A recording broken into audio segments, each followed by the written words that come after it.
అరసవిల్లి అంటే మీకు బాగా అర్థం అవుతుంది. హర్షవల్లి దాని పేరు, ఎందుకంటే అక్కడికి ఎడితే హర్షం, సంతోషం తప్ప దుఃఖం ఉండదు, అనుగ్రహిస్తాడు కాబట్టి. వాళ్ళు నదీ తీరంలో నడిచి వెళ్ళిపోతున్నారు. వాళ్ళు ఎక్కడ నడిచి వెళుతున్నారో అక్కడ నది మించి ఒక మూట కొట్టుకొచ్చింది.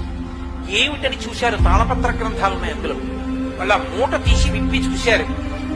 హర్షవల్లి క్షేత్రంలో సూర్యుడికి పూజ చేసేటప్పుడు ఏ ఏ మంత్రాలు, ఏ ఏ ఉత్సవాలు ఎప్పుడెప్పుడు నిర్వహించాలో అందులో ఉంది. ధన్యులం తండ్రి, నువ్వు అనుగ్రహించామని కళ్ళకత్తుకుని తల మీద పెట్టుకుని తీసుకొచ్చారు.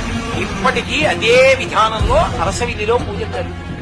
చిత్రం ఏంటంటే చిట్టి పనస మీకు అక్కడే కనపడుతుంది. పనస అంటే పెద్ద పెద్ద పనసకాయలు ఉంటాయి. అరసవిల్లి క్షేత్రంలో